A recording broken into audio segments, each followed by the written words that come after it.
We're the Young Indie Chroniclers podcast, and we're producing a new feature-length documentary, George Lucas, The Lost Golden Age. George Lucas was going to do this Lawrence of Arabia scale epic on a 16-millimeter budget. You got a chance to have the same adventure making the show as what Indy was doing. His stuff is really quite political. You didn't think I was going to run, did you? I learned that when George says he wants to ultimately change or fix something, that he was going to do it. We built a Kickstarter campaign to support the film. Late pledges are available now at Kickstarter.com.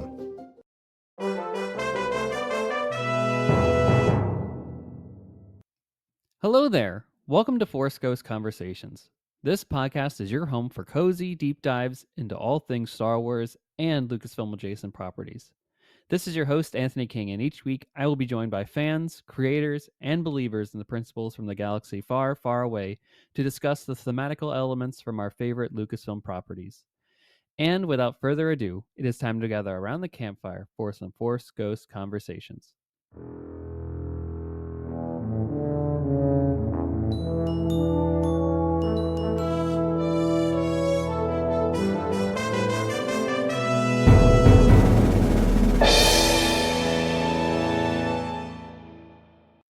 Ladies and gentlemen, we are back with Force Ghost Conversations, your cozy home for deep dive discussions into all things Star Wars and Lucasfilm-adjacent properties.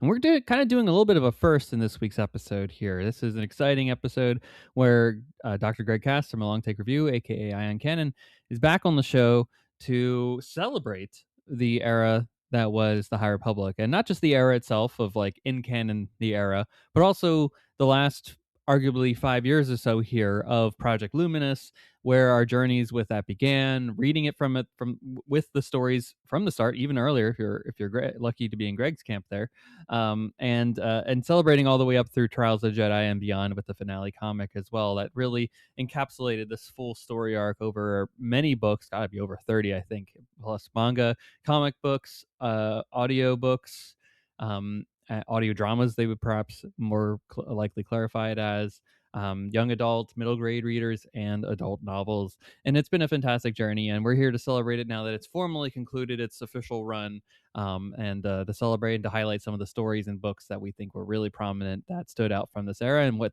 we think Lucasfilm can learn from it going forth and into the future here. I think I teased maybe last week that we might be discussing some of the Disney park changes here in this episode.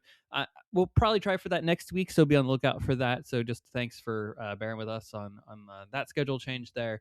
So we'll get to that news that came out last week in the next week's episode, probably the main discussion episode point of that too.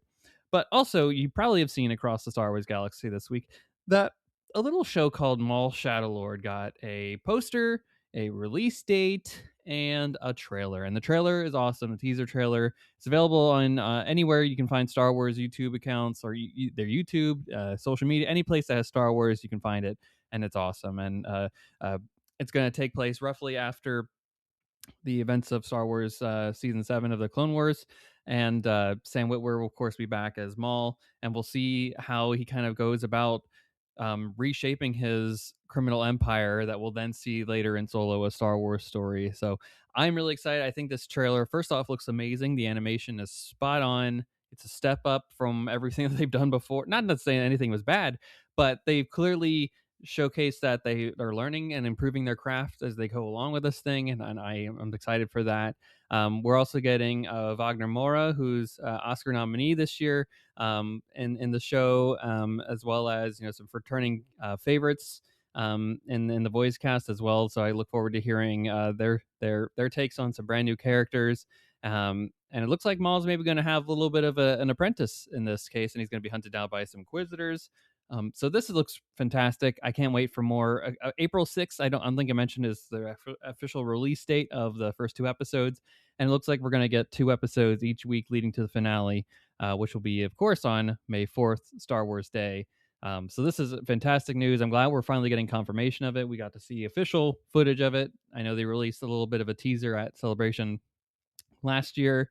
And now we're full in the running and towards basically Sith April, right? Maul is coming, and I can't wait. I can't wait. But speaking of things I really can't wait for, I can't wait for you to hear this discussion with Greg about the High Republic and celebrating it. So without further ado, let's get over onto that main topic discussion here. And thank you all for listening. And of course, continue the conversation with us on a variety of different platforms: Instagram, YouTube, TikTok, a little bit on X, Blue Sky, Threads. And of course, we'd love to continue the conversation with you on there. And if you want to support the show in other ways, we do have a Patreon. You just search for Force Ghost Conversations. Link is in the episode description as well. And for as little as $1 a month, you get access to a lot of Force Ghost Conversations related goodies. So I thank you for checking that out as well. We also do have a TeePublic store too. So if you want Force Ghost Conversations merchandise, that's available as well. So links again in the description of this episode. And let's get on to our main topic discussion. Thank you.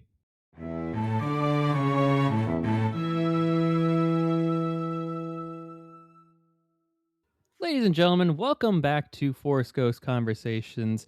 We are finally diving into one of my favorite aspects of Star Wars over the past 5 years, and we kind of talked about it a little bit in our 2025 recap episode, but during that year, we did see the conclusion of an incredible book multimedia initiative known as the High Republic, and it has spawned plethora of new stories and characters and just all kinds of Star Wars fun across the galaxy, and we're here to celebrate it as it deserves the rightful space and airtime to do so. And we have, of course, our wonderful, almost co-host at this point, Dr. Greg Cass, on the show to chat all things High Republic, because as the EyeOnCanon, he has kept up with just about everything, I believe everything High Republic, right? All the books, comics, the audio dramas, the manga, the even the Star Wars Insider mini stories too. Did you get those on the same? Great. Well, first off, Greg, welcome to the show, and then answer the question. well, thank you, and very excited to be back as always, but especially on this topic, because I agree with you. This has been a real highlight over the last 5 years of my fandom in particular, and it feels like it really revitalized a lot of the publishing side of the house. Agreed. I believe I have read everything there is to read in the High Republic. The exception might be in terms of content is there's some VR experiences, I believe, that link into the High Republic. One of the Batu based ones, I think, has a High Republic something. So that's the only piece of the High Republic puzzle I believe I've missed along the way. I think of all the things, that's fair to have that on your periphery of not I feel like those Facebook MetaQuest VR headset things, right? This Tales from the Galaxy's Edge, right? And the Vader story. I'm sure they're fun experiences, but talk about a niche audience that is only limited group is going to experience that over their lifetime there. So maybe it's just best to watch a YouTube video if you ever really need to get that, or just Wikipedia will be your ultimate source there on what you really need to know as the EyeOnCanon there. But it's a thrill to have you here. I'm glad that you caught up on you. Not even caught up. You were with it from the start. You were with it from the beginning. You've read everything as it happened. I'm the one that's catching up. I had like 3 books over the holiday break, and I was like, I am finishing this. This is my goal. Family, see you later. I am reading. Closed the door. Good. And then got to work on Trials of the Jedi or the other stories too, and concluded that wonderful tale. And it fantastic, loved it. And then as soon as that happened, I was like, Greg, we gotta get on the microphones and talk about this here. So that's the impetus, folks, for this episode. And I do want to give everyone the fair warning about spoilers here, because it's fair game at this point. We're going to talk about it all, start to finish, and everything in between is a fair talking point for the High Republic episode here. So you've been forewarned. If you haven't caught any of it, or if you don't want to be spoiled to any of this here, this is where you stop.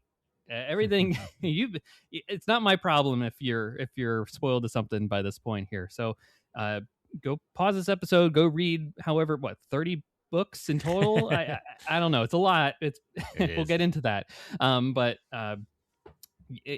it's not my fault if you got it at this point. So folks, thank you for staying tuned to this, and let's get into our first question here, Greg. So like I said, 2025 marked the end of the High Republic as we know it now. We'll put an asterisk on that. It was an ambitious multimedia initiative driven by Lucasfilm Publishing. And to start our celebration of this amazing era and storytelling content, let's go back to the beginning. Where were you when you first heard of Project Luminous? What did you think it could entail? And let's start there. Project Luminous. What did you think? So I can't recall the exact moment I heard of it, but I believe it was the very first references. And I'm sure you know your history a little better than I do. But as I recall, they did a big publishing panel that talked about like a lot of upcoming releases, and then like the last slide in the presentation was essentially like, and we have these people working on Project Luminous. And I think at that time, I wasn't totally familiar with all of the authors that were a part of the initiative, but I was a huge fan of Cavan Scott already. I had met Cavan at Yeah, Celebration Chicago, I think. that would be the place to meet him at. Yeah, so for Dooku Lost, I have like a signed poster for that audio drama that he Ah. signed off on for me, and I also met Charles Soule there, and it was really funny. So that event was where they announced Jedi Survivor, and the big announcement that day was that the Purge Troopers had moved from the Darth Vader comic into the video game. Yeah. And so I was really excited about this. So I went to a big book signing, and it was for the first From a Certain Point of View collection. So there were like 10 authors there who had all contributed stories. And I got up to a person, and their name tag said Charles Soule. And I was like, oh my God, I love your comics, like I love your books, and like I'm so excited that trooper's coming over. And I just gushed and gushed and gushed and gushed. And he was very sheepish. I was like, I guess I'm coming on a bit strong. I'm embarrassing him. And so then I move on to a couple people down, and Charles Soule, the actual Charles Soule, punched Jason Fry on the arm and said, "Give me back my name tag. That wasn't funny," and was really angry. So I had talked to Jason Fry wearing Charles Soule's name tag. And when I got around the corner to Charles Soule, he's like, "I heard everything you said. That really was meaningful to me. Thank you so much. Like, Oh it's my so gosh. wonderful." So, and I actually in LA, I met Jason Fry at a podcast meetup or something. And I told him, I'm like, I'm the guy you pretended to be Charles Soule to. And he said, oh my God, Charles Soule was so mad at me about that. So, so it's been kind of a funny little kind of moment in Star Wars history. But I was in from that announcement for those few names. And again, I think I'd met DJ Older by that point as well, and I know I met Justina Ireland briefly in Chicago as well. So, I don't think I'd met Claudia Gray at that point. So it was like, okay, but I knew their work, and Claudia Gray was probably the most proven quantity. Like, Yeah, I'd loved Across the Stars, I'd loved the Leia book, and so I was really excited that she was on there too. So I was in from the get-go, and chomping for announcements, even though it took quite a bit of time to get us there. Well, this is amazing. And first, I need to unpack this Charles Soule fiasco here, because how did you well, eventually we get to Light of the Jedi, right? And Trials of the Jedi, and all the like the Marchand Rowe 2-issue story and a couple other things that Charles Soule. Anytime you see Charles Soule's name pop up, are you just like immediately taken back to that story? I am, and in the middle of the High Republic, he came out with an original book called The Endless Vessel, and he did a Kickstarter for the like side story novella as a part of this. So I actually bought all that, and I was a huge Charles Soule fan from Light of the Jedi onward. But I do always think about that, and then my wife had access to very early copies of that Endless Voyage book, and met him at a publishing party, not at all to do with Star Wars. And again, And she was like, "Hey, my remember?" husband said to tell you that he's the one, and he knew the story because it was such a funny event that had occurred. So This is amazing. And also, I bet, as a fan of canon and The Last Jedi, I bet you were probably kicking yourself that you couldn't have asked Jason Fry about the novelization of The Last Jedi. I also a big Jason Fry fan. I mean, the joke aside, and again, I certainly wasn't mad about it, because it was very obvious how much he regretted it immediately. Like, those guys run around, men and women run around like mad during those conventions. So I can see wanting to have a little fun and being overtired and thinking it would be funny, and then accidentally ruining somebody's engagement with them. This is an incredible start to this. What a treat, guys. We've been treated to an incredible story here. And I don't know about the timing of this all, because the way I was introduced to Project Luminous was also at Celebration, but I wasn't there. I watched the live stream, and they brought the 4 main authors to start onto the live show stage and just opened an envelope that said Project Luminous, get ready, and that was it. Wow.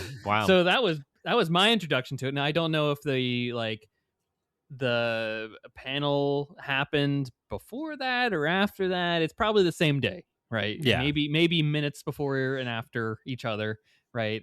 So it's really Celebration Chicago is that like, what in the world are we doing here, guys? What is this? What could this be? No one has any idea. I think I saw about maybe couple five or so speculation videos at the time being like, what in the world are we getting? Something publishing probably. And they're like, is it figuring out how to become a Force ghost? Is it anything like that? And I don't think anyone had on their bingo cards a whole era in publishing initiative, like this ambitious thing. And then eventually we get that incredible, I'm sure you might have seen this at the time, I think late 2019, early 2020, we get this incredible announcement video from Lucasfilm. And what were your immediate reactions when you kind of got introduced to what actually Project Luminous is? Well, from the beginning, they did a very smart choice, which was to have a lot of the art already present. So, like, Yes. all of the monsters, but the Jedi in their white robes, it was all very evocative and got me very excited from the get-go. And I think they did a really nice job making this feel like a very special event. I'm a little older than you are in fandom, and so I will say the thing that came to mind once the announcement hit was what they did with Shadows of the Empire, right? Yes, Which exactly. was a huge moment in my fandom where they did famously the movie without a movie and just did the book and the game and the soundtrack and a million other things to do with Shadows comics. And so I kind of assumed it would be something like that. But this was actually somewhat closer to like the new Jedi Order in its ambition, because while Shadows is wonderful in many ways and kind of bad in some other ways, it hasn't aged particularly well. But it was such a special thing, and then this really is much bigger. Yeah. It was mind-blowing, frankly. I remember vividly being at my desk when we were in person in offices, folks, and just being like, whoa, what's this video here from Star Wars I get notified for on YouTube? And then it's just like this 5-minute, like really deep expose into what would, I think they said High Republic, and they showed all this like imagery and visual elements there. They're like, this is the Jedi at their height. This is the Knights of the Round Table of Jedi. This is a couple hundred years prior to the events of the Phantom Menace. They kind of go in and lay it out here, and they even tease the Nile at that point too, and like what could make the Jedi live in fear at this moment in time. Like it's the Nile. Just very much vague glimpses of it at that time, but I'm like, I am all in. I think it was brilliant, like you said there. They had concept art from the start here. Like that's the way you get us on board here. I think they showed Pablo Hidalgo about 5 times in that video. It is like we're all on board here, folks. We're in this post Rise of Skywalker haze. We're like wondering what's the next thing here. Well, we didn't know that the global pandemic was just around the corner, and it was exciting to see that they fully backed this publishing thing. And I think as like fans of the we're fans of Star Wars, and we're fans of Star Wars canon, right? Especially your EyeOnCanon, right? You're reading the books, you're reading the comics, you're staying up with it. And I think that's a big troublesome area that a lot of fans have, is they're like, why, especially as we get all these years beyond The Force Awakens. And now we're 10 years at this point, and we have all these stories and books and comics. And then every time a new TV show comes out that's in a particular area, it potentially overwrites something.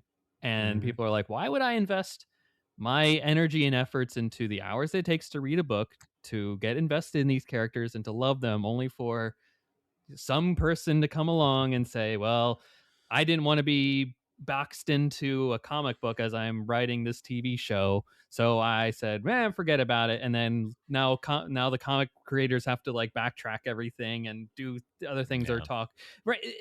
I understand the quarrels of this. So they're like, hey, fresh new era, let's run with it. And I was in from the start. I sent it to my wife, and she's like, hey, I'm gonna read this too, this seems awesome. So we've been both reading the entirety of the way up to this point here too. She has a full stack of it to go yet. So she is a bit more on her TBR list than I do, as I'm fully caught up at this point. But it has really been a great joy over the last 5 years to be involved in this new era, new characters, everything, and it even inspired like the Acolyte and Young Jedi Adventures too. So it's not like they didn't create anything of value here. It's staying, it's Star Wars, and publishing defined this era, and they can't overwrite it at this point because of how involved it is. Even Leslie Headland, to her credit, was like, "This is awesome," and it gave us such a great foundation for the Acolyte as we're trying to bridge this High Republic era with the Phantom Menace, which I think was so cool back a couple of years ago when we got the Acolyte. But years later, here we are. Well, and I'm just gonna add on to what you just said and note that the other thing is at the time, the comics had been stuck between the OT movies, right? We've Yes, only yeah. recently gotten after Return of the Jedi in the comics, and they were very careful not to let anybody really define between the OT and the ST, the sequel Mhm. trilogy. And then there's the era between episodes 3 and 4 was beyond crammed full of material. And so it felt really exciting to say, let's not just fill in gaps. Let's go somewhere completely new and really undefined. And, obviously the Old Republic has a lot of fans and a lot of Yeah, people yeah. that really love that era. And I think they made the wise choice not to try to overwrite that, but to kind of Mhm. fill in a different moment. And it's great that it can all exist. And that I think led to a lot of creative freedom that really paid off, because we would read a book and not know who was going to make it out of it or how things were going to end. We knew things had to roughly work out okay, but we didn't necessarily understand any steps along the way. Yeah, we knew like Yoda was going to make it. Wasn't concerned Uh, about that. yep. Or maybe he wouldn't. I don't know. Maybe it was clone Yoda the entire time in the Phantom Menace. Yariel Um, Poof, he had to survive. yeah, To Yaddle. Sanube, right? Yaddle's Yeah, got to there were a make it at few. least until her climactic moment with Dooku. Some of these characters had to make it. But for a lot of them, especially as I'm seeing that lightsaber behind you, Stellan Geos, Avar Yeah. Kriss, Elzar Mann, the big three, if you will, of this era. We didn't know what happened to them, and we got those answers later on. We'll get to that in a second here, but Greg, for those who are uninitiated, what is the High Republic? How would you define this era to a quote unquote normie? So the High Republic takes as its central focus a moment in time when the Republic is at relative peace. The Hmm. prequel trilogy is about the downfall of the Republic, but what does the Republic look like in all its glory when it's helping the galaxy and doing the best it has ever done? And so the storytelling starts with phase 1 at a time of relative peace, but then trouble arises. Phase 2 then flashes back to about 100 years before that to try to define how these problems came to be and where they came from.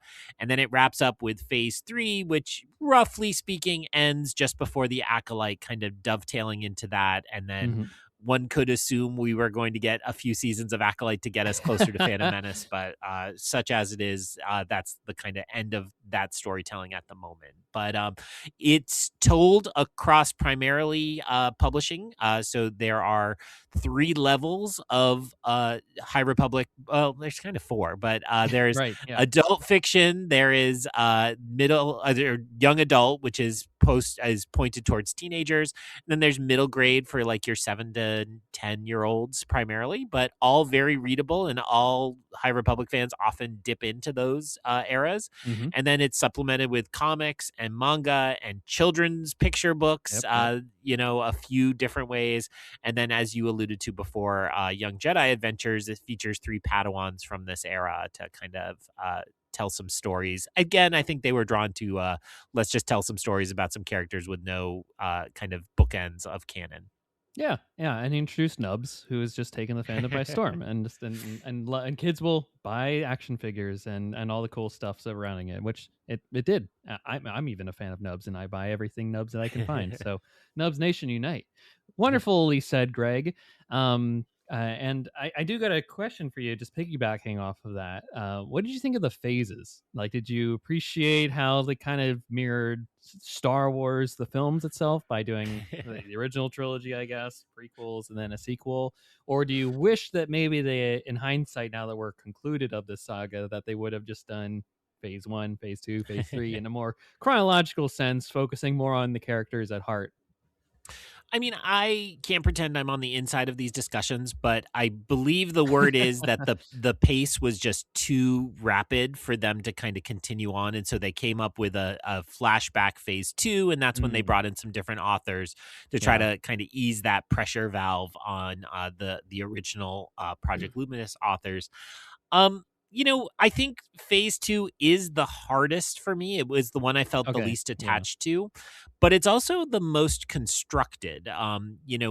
Broadly speaking, you have the adult books and the YA books mirror each other on opposite sides of the audio drama, which we haven't mentioned the audio dramas either. So there's an audio drama at the center of phase 2 called The Battle of Jeddah, which is pretty fun. I think some people went into it thinking I will have all the answers about the planet Jeddah, and it wasn't trying to be that. And I think it's just a story, but so it's almost, I think of it kind of as a descent and ascent, right? Like in that phase, you kind of descend down to the Battle of Jeddah, and then you come back out with lots of action, lots of different stories. But if the kind of whole project seems daunting to people, I think I could recommend you could skip that phase and fill it in later. There are some nice callbacks to it at different times in phase 3 in particular, but I think phase 1 and phase 3 are much more linked. Yeah, that's for sure too. And if anything, I would say just from a reader's perspective, phase 2 gave me the biggest confusion and frustration maybe with Yoda that I've ever had, right? Because as a character that was alive and survived, then there's introduction of the Nameless, who is arguably the biggest villain that the Jedi have ever faced aside from the Sith, introduced in this story, and they're known at that time, right? And then it takes another 150 years for them to resurface, and Yoda's like, we'll look into that. And he took all the time in the world that he really didn't look into it at all. And then leads to the destruction of a lot of things in the galaxy and a whole, I guess, whatever you want to call the exclusion zone, right?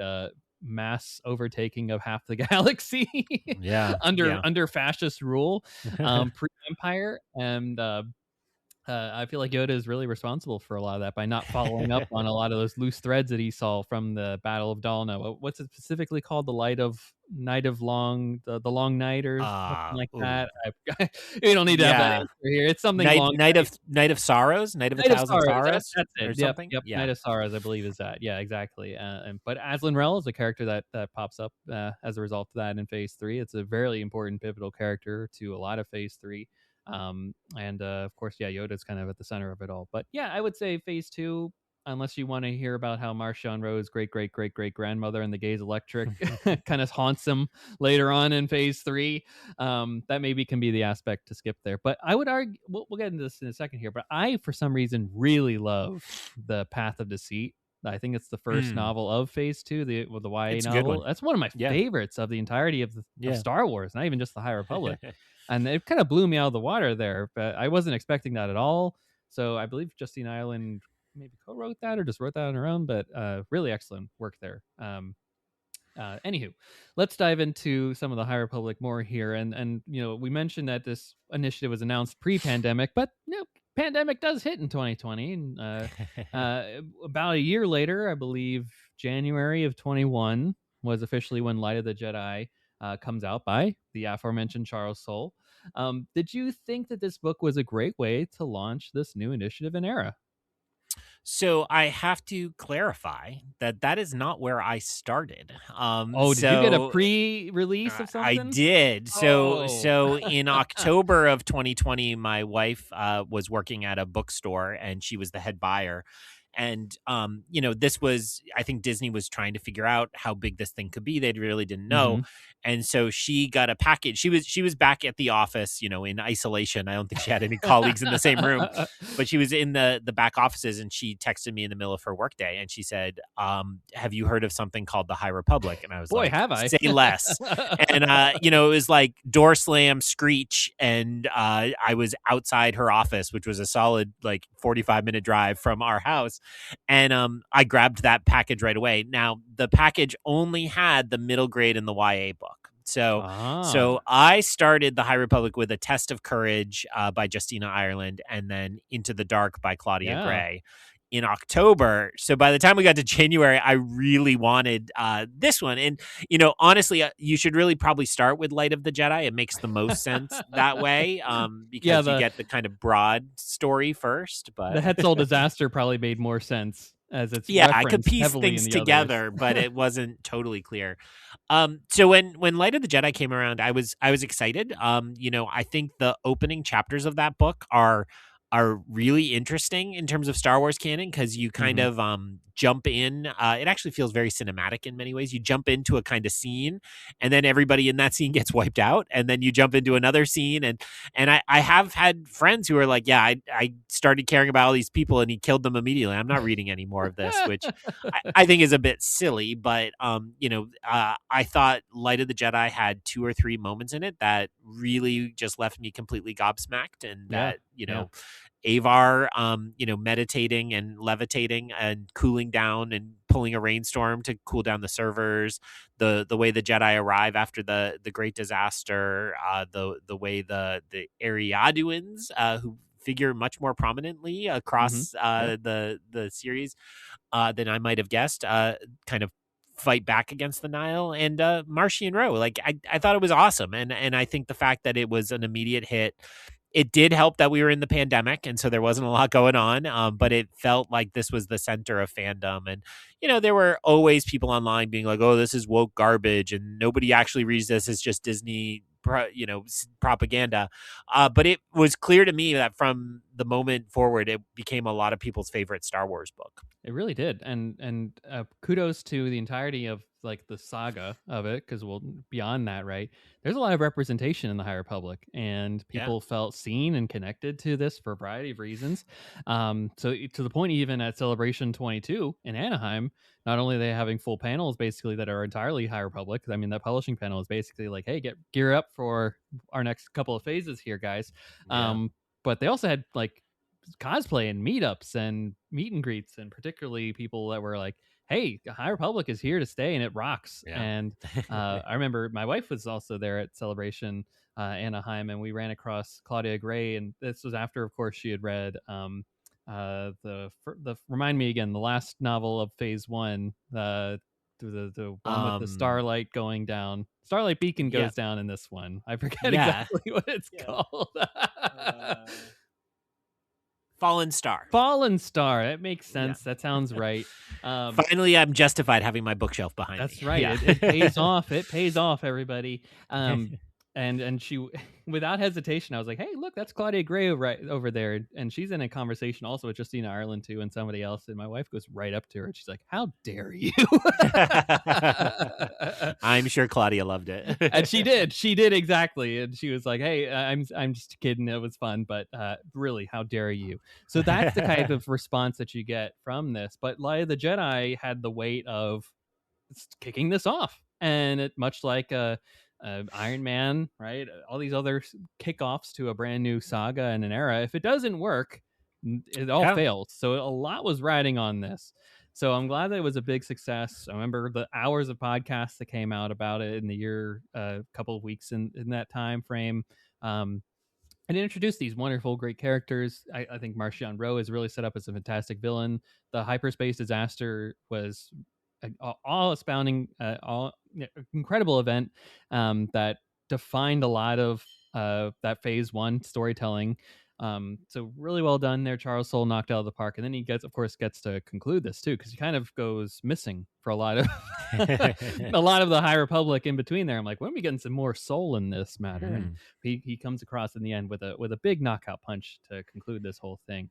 But it's interesting that you got to read the other stories first. Now, of course, there's some privilege in that, but I guess you could, aside from a certain select group of people that work at Lucasfilm, you might be, I don't know if you are, but you might be the earliest Vernestra Rowe fan out there potentially.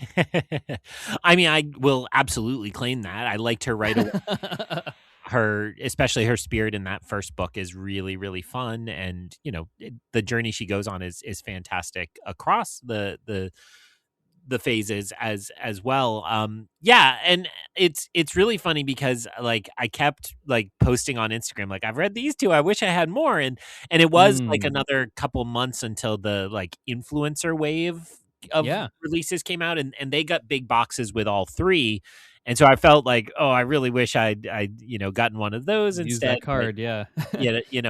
But it was, and I think that lasted. I got the middle grade in the YA books early, I think for all of phase one.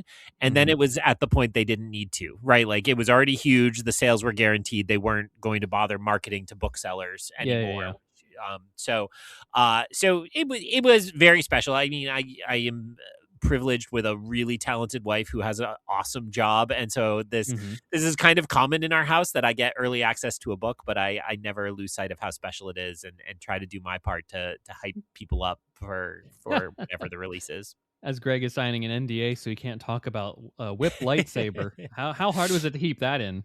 I mean, technically, I wasn't under an NDA, right? Like, I think it said some things about what they wanted out there and what they didn't. Like they allowed impressions immediately, but not there was like a page at the front of the galley that kind of spelled that out. But I mean, I wasn't even like lying. I was like, these are awesome. I can't wait to learn more about this. I really liked Into the Dark in particular too, with the arrival of the Drengir and the kind of the other forces there, and Geode and the crew of the ship, and like all that really was great. So like I was all on board, and wanted to share those books as widely as I could, but that is definitely against the rules because they would like to sell those books, so I didn't. That's crazy to me that you knew about the Drenger before you even got introduced to the Nile in a large. Like I know they're briefly in the YA novel, but like not to the degree that they are in the Light of the Jedi. Like Marchion Ro is not even mentioned, I don't think, in the YA novel, but you were like, I believe, if I remember this correctly, both Light of the Jedi and the YA novel came out the same day, or at least pretty close there. And then it was like 2, 3, 4 weeks later, potentially, for Into the Dark to come out. And that's where I was like, oh wow, we're already introducing like this brand new galaxy-wide threat. Just as we were introduced to the Nile. Like not only do we have marauding anarchists in the galaxy that are the Nile, we also have this literal like vegetation that'll eat everything. That it's insatiable hunger appetite. Like what hope do the Jedi have in all this here? Like how can they fight both of these at the same time? Of course, we'll figure out how they do that over the course of 3 phases here. But it's crazy to me that you were keyed into that before really even the main chunk of the High Republic got in your wheelhouse there, which is kind of fun. So you did a great job at giving us a overall debrief of the 3 phases of the High Republic, which spanned hundreds of years in canon. We talked adult books, YA novels, comics, manga, audio dramas. Can't forget that, and can't even forget the write-ups of the scripts of the audio dramas too, in case people really are completionists in that sense. For you, Greg, what were some of the standout stories that you'll fondly remember from this period, or maybe you recommend too to people if they're like, hey, these are my favorites from all 3 phases? Lay it on us. I mean, there's certainly a lot. I'm not going to even pretend to remember the order specifically, but the second adult novel, I believe that is now I've already forgotten. It's the one with the fair, Republic Fair. It's behind an action figure, so I can't read it from here. But yes, Cavan Scott's book about the fall of the Republic Fair on Valo or Valo. That was an early standout. I think everything you said about Charles Soule, the Rising Storm. Everything you said about Charles Soule's Light of the Jedi needing to deliver was correct. But then if you'd gotten one good hit and a really bad second album, we wouldn't have kept reading either. So I think it was a great one. In phase 2, I think you already highlighted my favorite, which would be the Path duology. And I do think of them kind of together, but Path of Deceit and Path of Fear, I think. fear. And those taking place on Dalna and the way they mirror each other, and they're really good. Being about Martian Ro's great grandmother, that works really well. I also just like to put in a plug for the Marvel comics because I think the book people often skipped those. I think Avar's story wouldn't have been so impactful in the end of it if I hadn't spent so many comics pages with her. And that's also where we get Keeve Trennis and Seer. Master Skier. Yeah. So all of those and Sarah and Tarek. I mean, there's a lot of really big good players characters in there. the last one, too. Yeah, and I found myself wondering. I loved every second of the last book, and the last book, Trials of the Jedi, is also on my list of my absolute favorites. And there's this great like Ocean's 11, like Avengers quality to these teams they assemble. Yes. Yeah. And I knew everybody on those teams because I'd read it all. I'm like, I don't know how this hits. If you only read the adult books on your way through, I don't know if that really clicks for you, but yeah, those are some choices. I do also really like the audio dramas. I love a good Star Wars audio drama, and the Battle of Jeddah, which I mentioned before, and Tempest Runner, the one focused on Lorna D, is really fun. So there's a lot to choose from, and the manga are really fun. They're very separate in a lot of ways, but they're really fun too. Oh yeah, I'm a big fan and supporter of those manga. Like people are missing out, and that's another thing too that we'll say, like even within the comics, right? There's levels to it. There's the Marvel, which you might say are adult, quote unquote, and then there's the previously Disney publishing, now Dark Horse comic, kind of young adult comics, kind of, where Yoda is baking and having a good time, and our pal Buckets of Blood is kind of roaming around doing cool stuff with a bunch of Jedi younglings and Padawans going across the galaxy, fighting off Nile Marauders and whatnot. And then the manga too, it's its own sort of comic-based medium. And the one-shots too, right? There's a lot of one-shot comics. The Eye of the Nile, there's that one where there's that detective kind of roaming around as well. And there's just a couple other like one-shots where they're like trying to figure out what are the nameless. no one could figure out for so long. But it's so good. I want to yes and all those that you just said there. I think props to George Mann. I love the Eye of Darkness. I'm like, let's get back after. I liked Phase 2 a lot, but boy, did they really need to bring us back into it, set up where have we been. It takes place a year and a half after the events of Starlight Beacon's fall, and that opening chapter where they're like, not only is half the galaxy engulfed behind this impenetrable storm wall. I'm like, first off, what? And then on live Holo TV assassinating a Jedi Master on for everyone to see with the nameless right there too in front. I'm just like, this is incredible storytelling. I am hooked. This is a movie in book form. I couldn't stop reading it. It was fantastic. I hope everyone goes and checks it out too. And then I'm quickly trying to discover, just before Phase 3 started, there was also a story that was like an amalgam of different stories from the Tales of Light and Life, which I thought was a great bridge gap between phases 1 and 2, covering a bunch of different characters, kind of in a way that we would eventually get with Trials of the Jedi, where it's like all these people put into one story, except it's different stories of different timelines there. But that Buryaga story with Bel Zedafar and whatnot in that particular chapter blew me away. Tears rolling down. It's good. It was so good. I hope everyone goes and checks it out. But across all these publishing initiatives, there's a lot. There's something for everybody. It gets from all the ranges of from a child can understand it. There's shields. There's fun. They're on Batuu, right? They find Planet X, all that kind of fun stuff. And don't discount, I would say, folks, too, like there's important plot points that happen in some of those, like not even the adult novels that impact the entirety of the story. I remember being on a plane, and I forget which young adult novel it was, but when the person that's giving the paths to Martian Road dies, in a young adult novel, I'm like, what? Like, I was looking around the plane, like, is everyone else reading this too? This is incredible. This is right here saying this is important, and you can't miss out on this. Because I know that people are like, I can just read the adult novels and get the gist of the story. But once you get to Trials of the Jedi, you're like, and you're like, all right, Tarek, Bell and Buryaga. It's just this Avengers level, like you said, culmination of all these characters across all these different stories in one, and you're like, yeah, this adds up. And of course, they'll do like the one line or two backstory about where they are just to catch you up on them.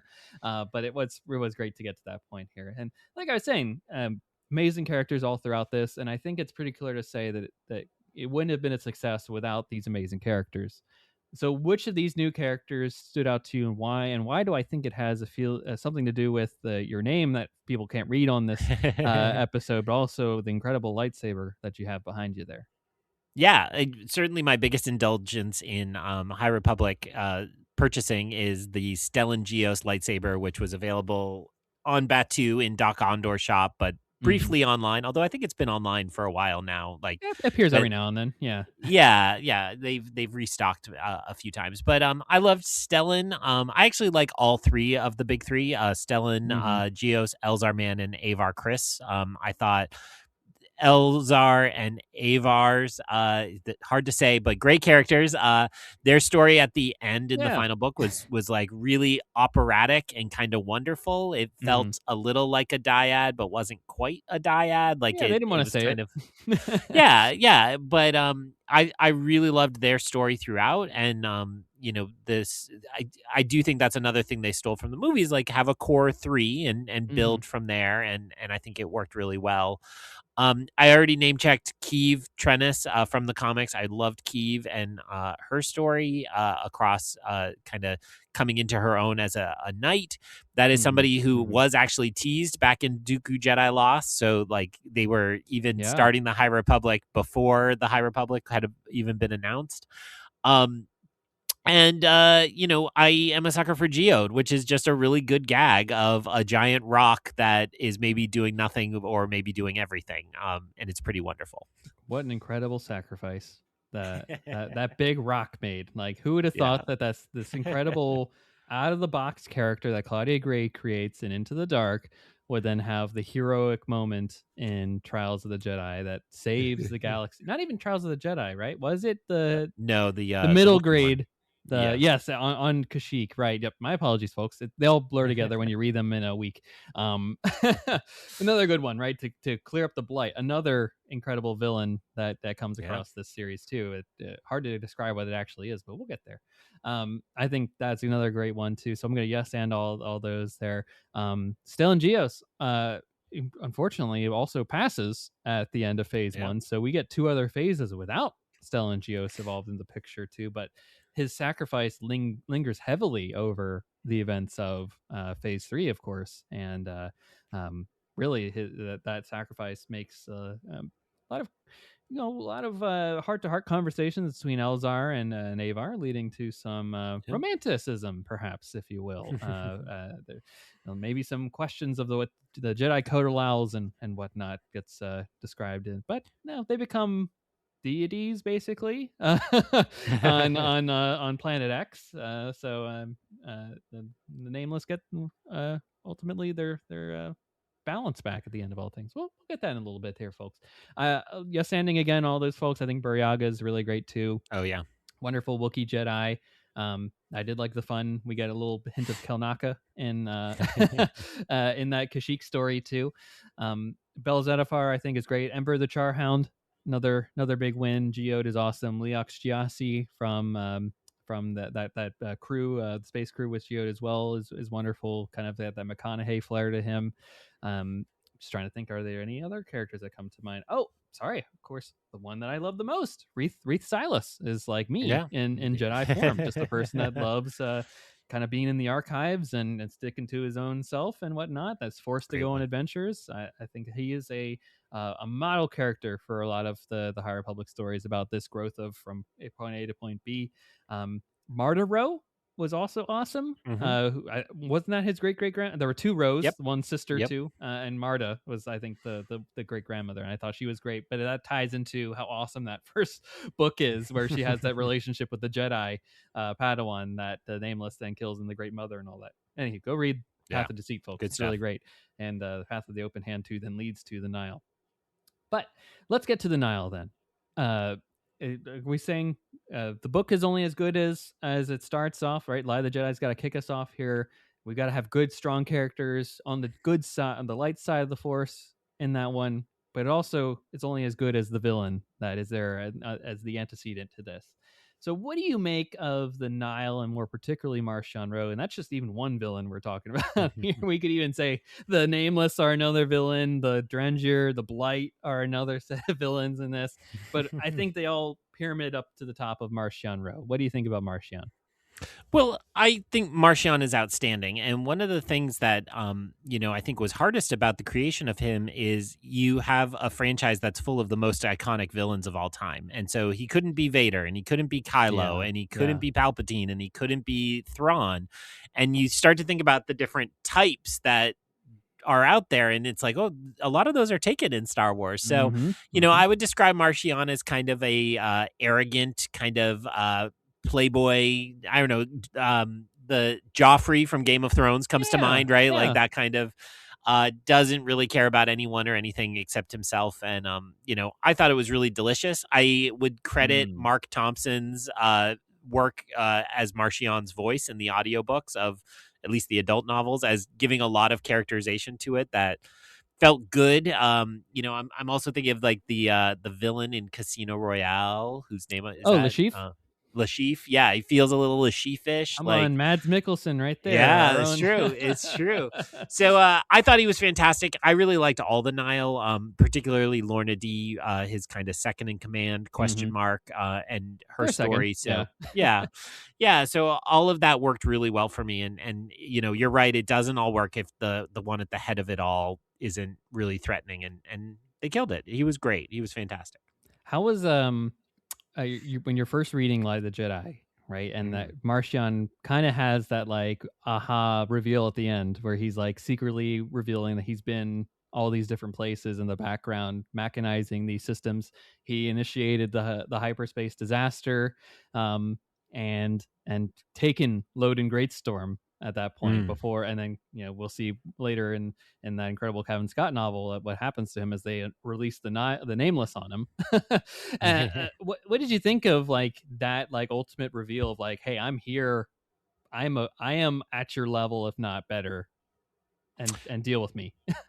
It was amazing, right? And the moment where Loden dies at the end he doesn't die in that book. He dies in the second right? one. Yep, he dies in the second book.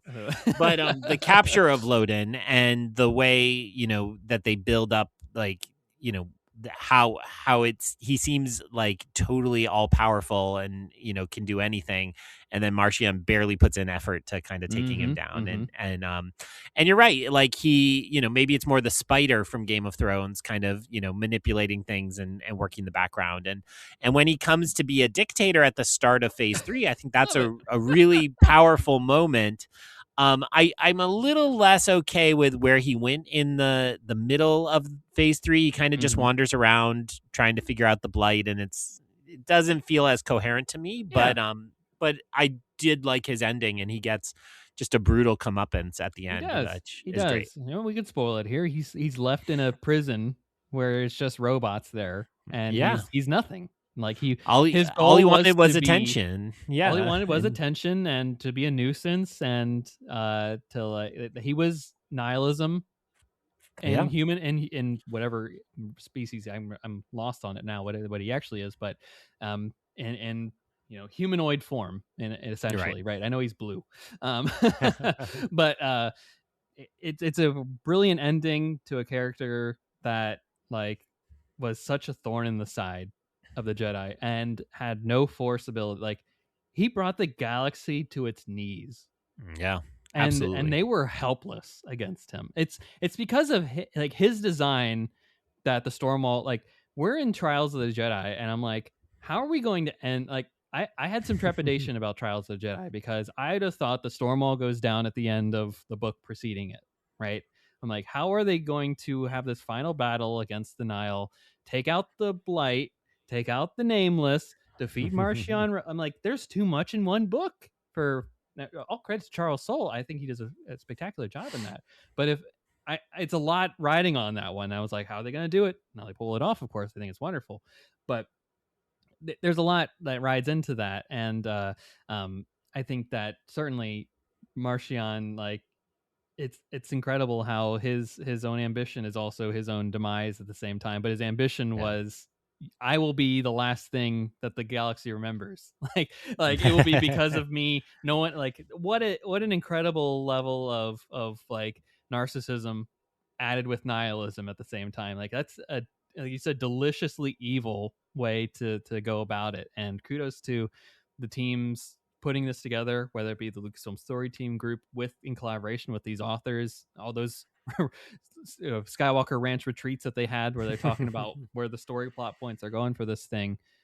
And they brought it home. They brought it home. And I think, yeah, Marchion Rose spectacular on this. Of course, he's surrounded by a plethora of wonderful, interesting villains in the Nile itself. And I'll just stick to the Phase 3 ones, and that's more poignant in my mind. But like Dr. Boolin, who's messing around with science and just doing a whole different types of like science experiments, and Gira Staros, the traitor, right? Another big kind of like flip flopper on this. But I think in Phase 3, just personally, my favorite scenes are of like her trying to create some semblance of an actual government when Marchion clearly has no care about this whatsoever, and he's just burdened by the fact that he has to have bureaucracy and to like keep control over these systems in some way. And she's like, we need to set up like legislative systems, and he's like, no, we don't. Yeah, I was constantly singing Hamilton, right? Winning is easy, young man, governing's harder, right? Like it's exactly that lesson. And I think it has obvious connections to our present moment in history as well. So yes, I'm sure as they were writing this and the pandemic lingered on and other factors attacked the world, it seeped into what these characters obviously could. How could they not be influenced by the world around them? And it only makes sense that they would do so. So let's talk a little bit briefly about Trials of the Jedi. And we've already talked about it a little bit already here. How could we not? It's the finale of this incredible storyline, and it brought it to an end. You've heard me talk about this. What do you think, Greg? Did Charles Soule stick the landing? You read that first one. You got to the end. There's a lot of stories in between there. But how do you think it closed up? I mean, my expectations were incredibly high for this final book, right? Because it, fair or unfair, it feels like it's going to determine whether these 5 years had been worthwhile and whether I should have invested all this time and energy. That's not a healthy attitude, but it's just the attitude you end up having about it. It's natural, right? Anytime a TV show ends, right? I'm sure there's one that people are thinking of particularly that ended recently, and they spent 9 years invested in it, and they're like, I spent a lot of time. So you're validated in that feeling. Well, and I'm not going to beat around the bush. It absolutely exceeded my expectations. I love it. Like you, I could not stop reading it. I could not imagine how it was all going to come together. I thought again, the Avengers or Ocean's 11 pulling together a team, two teams, technically. Yeah. It just felt like the right way to reward those of us who'd read everything. And then the action is really great. And the other word I already used for it is operatic. That the last act in particular, it's about sacrifice, it's about mythology, it's about all the wondrous kind of wonderful things about being luminous. And I loved the conclusion, and I loved the sacrifice Avar and Elzar made, that they are, I think of them as the dots in the middle of the yin yang. I'm sorry, I'm a child of the 90s, so I drew a lot of yin yangs on my notebook. So, that's just the kind of final image is them, and they are apart, but they are together forever. And, they are there that we could pick up there if we needed to in the future. But I think that's the end of those characters. We might see some other High Republic pieces, but knocked me out. I think I read it on release day, and then I immediately started the audiobook and went right back into it and enjoyed both, which I don't always do. Wonderful. I mean, that's the way to do it, right? Get some of that Mark Thompson flair just to make sure you didn't miss anything. This story is awesome. I'm glad to hear that you liked it too. That's a really interesting ending that they have here. First off, Marchion Ro is like, screw the Gaze Electric. Boom, destroyed. Stormwall's done. The whole galaxy's going under now. The Blight is unstoppable. No one can stop it, aside from if like a number of Jedi are just like, trust in the Force, hold it back. But it turns out the Blight and the Nameless are fueled by this imbalance, basically. Like Planet X is just out of whack. There is this vergence of all this kind of energy there that basically Avar and Elzar need to be the sacrifice that they're like, all right, I will control the dark side and you'll control the light side, and it'll keep the planet in balance, and we'll forget this planet exists. We'll delete it from the Jedi archive, right? Yeah. And then boof, we'll just move on.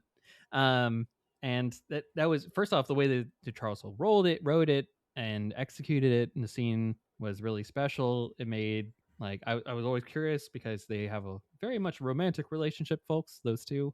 Very much against what, as we know, the Jedi code is in the prequel trilogy. Anakin would be like, what do you mean they got to have attachment? What are you talking about here? Star Wars would have gone pretty differently if they'd kept the story of, because that story is forgotten, right? Maybe Yoda's the only one that really knows later on what it was, and he just chooses not to share it at any time. Another question about Yoda and his momentum here. But they wonderful job. It's so interesting how they basically create, again, talking about a show that ended recently, like a Star Wars upside down in this planet that they get pulled into, that the nameless exist up here and they're also down here too, and they're like, every time one of us dies, it's like creates the imbalance. Like, it's really metaphorical and awesome, much like a yin yang, as you said. And I think it's really poetically done. It's tragedy. It's wonderful. And it sets the galaxy back at peace, at least for a little while. And I just love those like interludes at the end, right, where you just get these like nuggets of where it goes in the future, right? Aslan Rel bleeds the lightsaber as he's off in the galaxy. Who knows what that leads to? Reith Silas follows him. I'm like, is this the origins of the next Sith? Like, what's the deal with that? I don't know. Is he some sort of just dark side user in general? Maybe. Who knows? We could get maybe a story later on with this. I like how like the Nile technology is sold off to basically the foundations of the Empire, and the separatist movement being the Trade Federation and the banking clan and whatnot. So it's just wonderful nuggets about there for canon purposes at the end of this thing. But ultimately, it's a character-driven story. Those characters knock out of the park. Marchand Rowe is a villain to the end. He gets his comeuppance, as we talked about here. And it's really, really, like you said, if it didn't stick the landing, we'd be like, why'd I read 30 books and all these comics and put my time and money into it too? It was a big monetary commitment over the course of these 5 years too. Absolutely. And it worked. And it's so much to the point that it's like, I know if there's like a bad TV show ending or something like that, or a movie conclusion, right, people are less likely to go back and revisit because they're like, I feel soured now to this.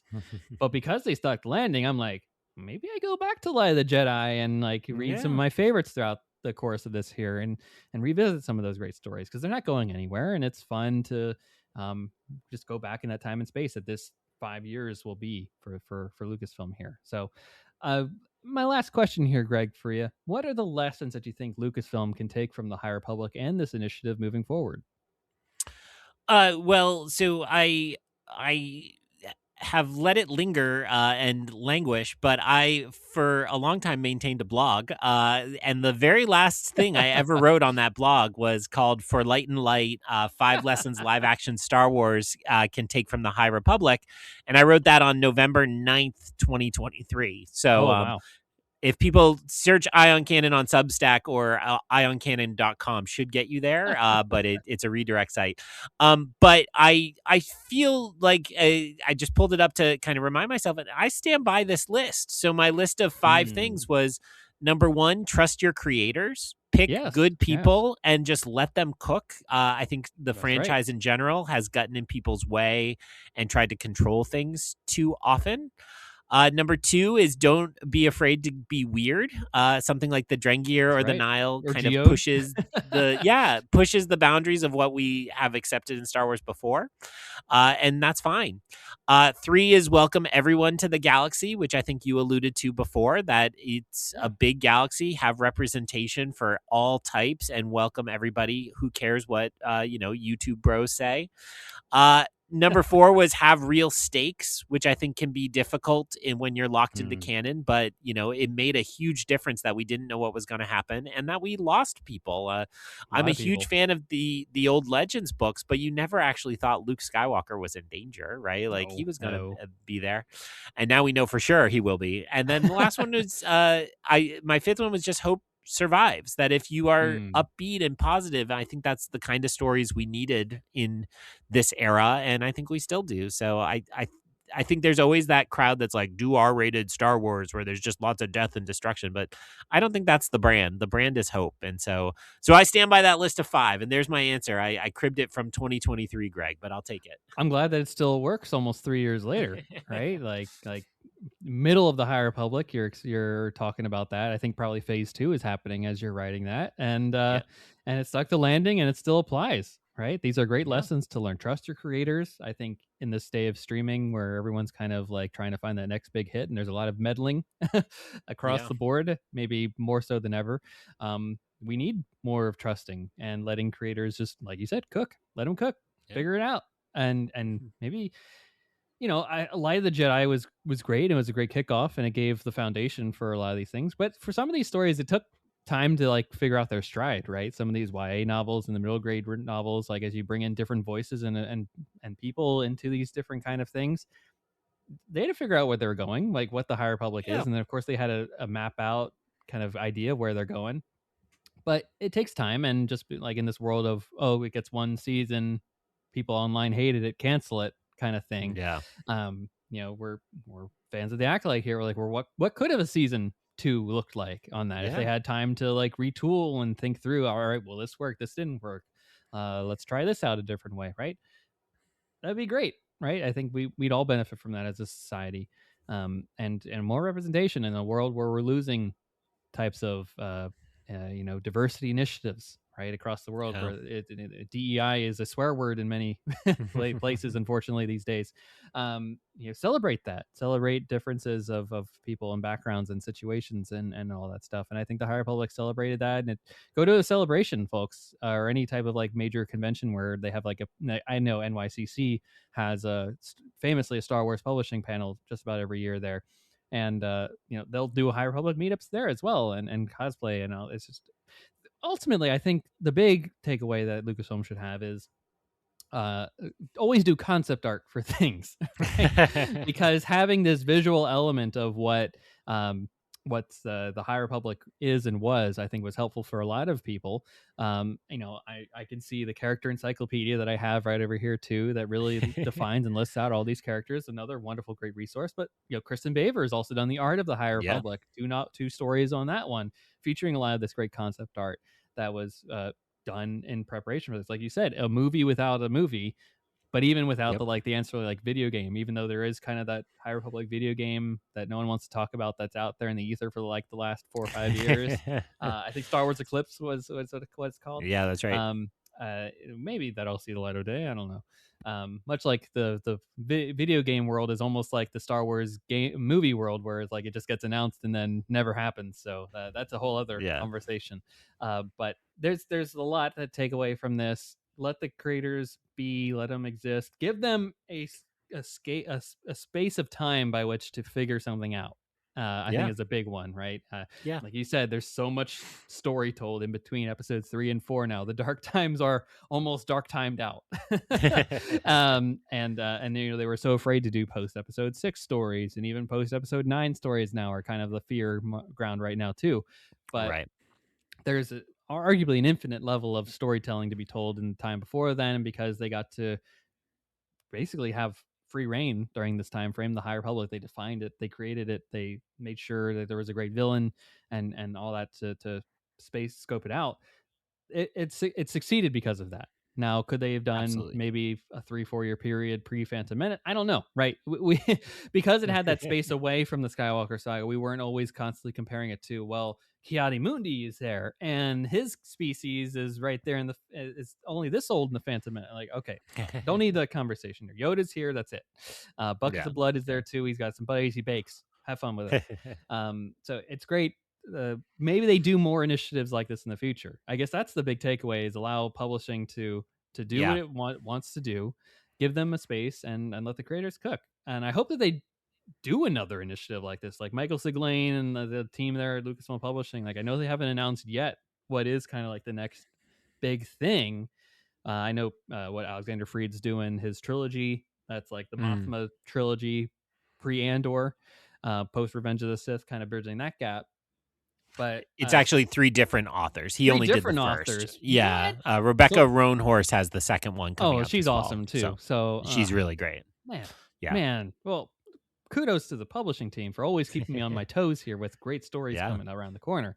But yeah, let them play, let them have fun with it. You'll see what incredible stories come with it. And frankly, the publishing matters, right? I think in an age where people are getting constantly more and more distracted by their devices, people are even losing, like, phones are now becoming more accepted in the movie theaters. I hate to say it. It's unfortunate. It's terrible. I hate to see it. But they're like, we have to order our chicken nuggets on our phone now instead of writing it down on a piece of paper. I'm like, oh, come on, guys. In an age where that's happening, and it's a way to support print media and other types of media too, comics, all these industries that may not be here in the next 50 years, unfortunately. It's saying, hey, we believe in you, we support in you, we support this art. And also an age where you're seeing it in your line of work.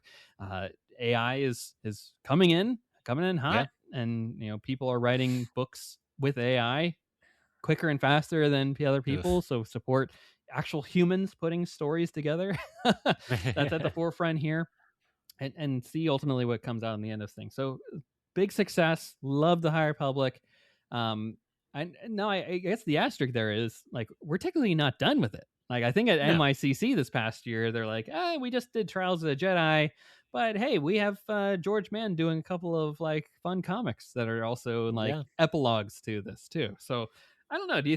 What do you think is next for the High Republic? Do you think we're actually fully ever done with this, or will we just keep getting like novels of like, what's Vernestra Rowe doing all the way up to the Acolyte? There were the Acolyte novels this past year too. I do think we'll keep getting little pieces. The Obi-Wan Padawan book comes to mind, where it's like, it's not a High Republic novel, but like in the opening, he finds some graffiti in the Jedi Temple from Orla Jareni. And it's like, that's the way the High Republic will live on. Little shout outs, little Easter eggs, and that's perfect, because that's what it's just part of canon, and that's all we need it to be. Wonderful, wonderful. Well, thank you so much, Greg, for coming on the show to chat and celebrate the High Republic 5 years later. What an incredible initiative and run it's been. But where can the folks find you? As I know it's busy time. It's game time for the Long Take Review. Where can the folks find you online and the cool podcast that you're doing around the Intersphere? Well, thank you for having me. Thank you for putting up with my cloudy fog mind. So mostly I'll be in bed like in 10 minutes, I think. But we're doing hard work over at Long Take Review. You have been a great supporter of that show, as well as Force Ghost Conversations. We have a great partnership going, and my colleagues Jen and PT and Antonio and I are very, very busy. When this episode drops, I believe the most recent one will be either half or both halves of an award show where we go in and we pick our own winners for a whole bunch of categories. So we call it the LTR Awards, and it's our way to kind of highlight movies that didn't get enough attention and talk through performances we really liked that maybe not everybody saw. So that should be on the feed. But we have, Anthony is the biggest proponent of go back and find the movies you are now catching up on and see if we did an episode. And most of the Oscar season we've got covered. We have a few. Well, we just scratched off a few. Don't think we need to get to a few of the ones that they're kind of out of the race, but we've got most of what we assume are the Best Picture nominees, and we'll try to check off all 10 by March 15th, the Oscar night. So it's busy season. So thank you again, and I will be asleep. Yes. Get your rest. Get your rest. A lot of podcasts coming down the pipeline. I doubt unfortunately the Nouvelle Vague episode is coming anytime soon. I think the traction has gone on that one, but where's the Train Dreams episode, Greg? I think it's going to get into the 10, so we'll get there. We have all seen it. I think Jen took 3 tries, but we have all seen it. 3 tries, Jen. Jen, I'll message her separately here. What are you doing? Train Dreams is awesome. It's coming for that cinematography award. Absolutely. Watch out for Train Dreams. Even Joel Edgerton, our Uncle Owen, deserves. Maybe he's got it in him. And Jenner. It's a Star Wars feast. How could it not be talked about, guys? Anywho, I digress. It's been a blast having you on, Greg, and we'll get off here so that you can go promptly to bed here. So, folks, thank you so much for listening to this episode. I hope you go check out go check out the High Republic. I hope you've been inspired here. It's a blast. You won't regret it at all. And until next week, may the Force be with you, Take care.